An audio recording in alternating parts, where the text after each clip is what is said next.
Durante muito pouco tempo, para depois o Aniceto Afonso terminar, sobre o alastramento da guerra. Porque é que o alastramento da guerra é importante de ser focado?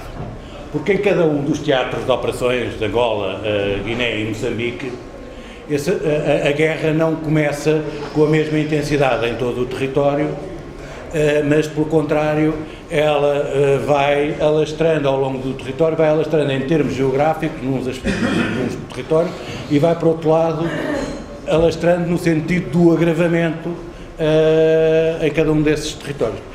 E este alastramento da guerra dá-nos a ideia das dificuldades cada vez maiores que as forças portuguesas vão sentindo, dá também a ideia daquilo que foi o desenvolvimento político e militar da atividade dos movimentos de libertação, porque à medida que o tempo foi passando, eles foram encontrando externamente maiores apoios, e esses maiores apoios traduziam-se em quê?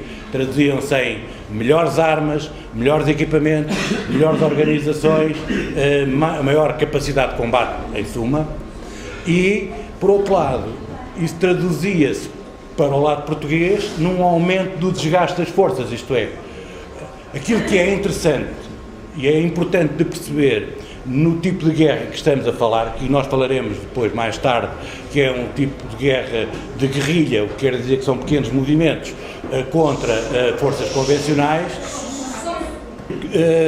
Importante é perceber que, por um lado, o tempo corre a favor das guerrilhas e, neste caso, dos movimentos de libertação, que faziam uma guerra de libertação e de supressão, e corre contra as forças convencionais, porque elas vão sendo desgastadas moralmente, além de também serem desgastadas materialmente. Digamos que é da percepção política, isto é da boa política, que quem desencadeia um processo de guerra deste género, como aconteceu no Vietnã, como aconteceu na Argélia com os franceses, como aconteceu em alguns territórios do Império Britânico, é necessário que os decisores políticos percebam que o tempo corre contra eles e corre sempre a favor dos. A linha que está... Portanto, quando a Zâmbia está aqui, apoia, o MPLA tenta penetrar por aqui, e isto chamou-se a Rota Agostinho Neto. É a abertura da frente leste, a partir de 1968. E então o MPLA tinha, basicamente, duas frentes, tinha a frente norte e tinha a frente leste. O que vai acontecer já agora também em termos da guerra, e eu falei há pouco, e porventura passou, que o movimento de libertação em Angola fizeram a guerra entre eles e fizeram a guerra contra as forças portuguesas. Aqui no norte, o MPLA combatia contra o FNLA e contra as forças portuguesas, obviamente, e aqui no leste combatia contra a UNITA e contra as forças portuguesas. É aqui depois que há, para quem tem mais conhecimentos, aquele nome da Operação Madeira, que é uma operação de conquista do Savimbi e, portanto, de aliança entre as forças portuguesas e a UNITA para combaterem o MPLA. Portanto, digamos, os apoios são estes. Apoios externos nos países limítrofes, neste caso, as repúblicas do Congo e a Zâmbia, e apoios externos em termos de política, os países do Bloco Leste para o MPLA, os Estados Unidos mais para a FNLA e a Organização da Unidade Africana, tentando dar alguma coerência e alguma unidade, e houve inclusivamente acordos e tentativas de conciliação entre o Agostinho Neto e o Holden Roberto, que depois se juntavam e imediatamente depois a seguir se separavam. Agora, relativamente depois à Guiné, os apoios, a Guiné tem um aspecto muito interessante em termos de apoios externos e que derivam da personalidade do Amílcar Cabral. O Amílcar Cabral, ao contrário, por exemplo, do Agostinho Neto, o Amílcar Cabral nunca foi do Partido Comunista Português, nunca foi comunista e nunca esteve inserido no movimento comunista internacional. E isso fez com que o PAIGC tivesse relações externas bem mais diversificadas que outros movimentos. Ele tinha, por um lado, os apoios, alguns apoios limitados dos países do Bloco de Leste, menos da União Soviética e mais de outros países, nomeadamente a Checoslováquia, da Jugoslávia. Tinha muitos apoios na área dos países nórdicos, da Suécia e da Noruega, que forneciam muito do material não letal, como hoje em dia se refere, material de apoio sanitário, logístico, etc. E tinha também apoios para a instrução por parte da Argélia. Os quadros militares e muitos quadros políticos do PAIGC foram formados na Argélia. Há aqui um outro aspecto, que é o apoio da China, que é um outro processo mais complexo. Praticamente todos os movimentos passaram com dirigentes seus pela China. O Savimbi, por exemplo, esteve na China, alguns dirigentes do PAIGC e mais até do MPLA também estiveram dentro daquela disputa do conflito sino-soviético. E, portanto, havia, digamos, uma disputa entre a China e a União Soviética pela captação de dirigentes dos movimentos de libertação, para depois, mais tarde, virem a ter os benefícios que essas ligações sempre proporcionam. Portanto, isto é a ligação da Guiné. A Guiné ainda tinha depois os apoios em termos de apoio direto de base de retaguarda, principalmente aqui Guiné-Conakry, do Sékou Touré. Foi o grande apoio efetivo como base de retaguarda do PAIGC, e daí que as grandes operações deles se tenham realizado a partir do sul. Só para terem um nome, há um nome também sempre de referência quando se fala da Guiné, que é a Guilés, que é aquela guarnição portuguesa que é abandonada por Portugal e que é ocupada pelo PAIGC, que fica aqui no sul, exatamente junto à fronteira com a Guiné-Conakry.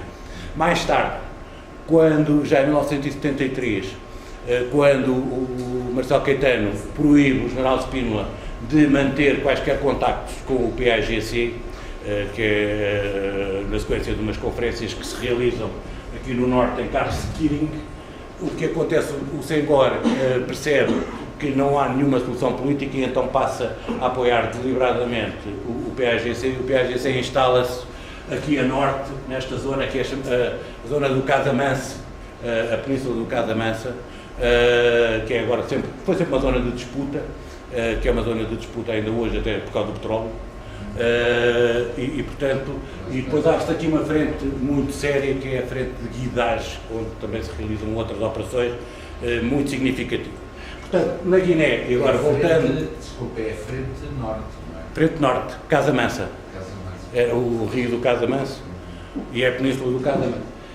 Portanto, na Guiné, o alastramento da guerra faz-se onde? Faz-se no sul, faz-se no norte e depois faz-se aqui nesta zona leste, que é a tal zona desértica, desértica, uma zona muito seca, já subsaariana, onde tem as minas de bauxite e a capital são nomes que às vezes ficam Bafatá, é chamada a zona do Gabu, e tem um outro nome que foi uma guarnição portuguesa que foi abandonada, que é Medina do Bué, onde mais tarde, em 1973, o PAIGC faz a declaração unilateral da independência. Como sabem, o caso específico da Guiné, o alastramento da guerra permitiu que, antes do 25 de Abril, o PAIGC tivesse declarado a independência unilateral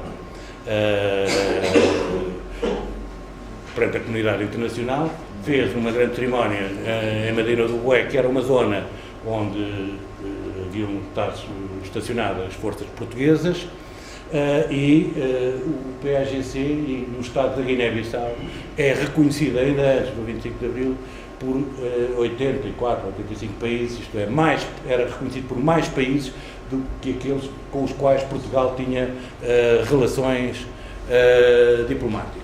Digamos que em termos de alianças da Guiné eram, portanto, estas: Argélia, os países nórdicos e países do leste. Em Moçambique, o alastramento da guerra, como é que se dá? As primeiras ações em Moçambique realizam-se no norte. A primeira é aqui no Chai, que é a sul de Moeda, mas é a zona de Moeda, portanto, Cabo Delgado é o nome desta zona, e aqui na zona do Colo é junto ao Niassa. São aqui as duas primeiras ações e percebe que sejam assim, aquilo que está aqui em cima são as bases, na Tanzânia, as bases da Frelimo, chamada base na Xingueia, as grandes bases de Mutuara, as bases de Moçambique. A tentativa da Frelimo foi sempre passar a Guerra do Norte para a Península de Tete, fazer este movimento que está aqui. Portanto, a guerra começa aqui, vai tentar alastrar, a Frelimo vai tentar levar a guerra o mais para o sul possível e vai tentar chegar a uma linha imaginária que nós podemos dizer que é de Porto Amélia até o Captura, digamos, a linha que passa por Nampula, que é aqui. Desculpem, aqui. E por outro lado, vai abrir, quando começa a construir a Barranca Barabaço, vai abrir a frente de Tete.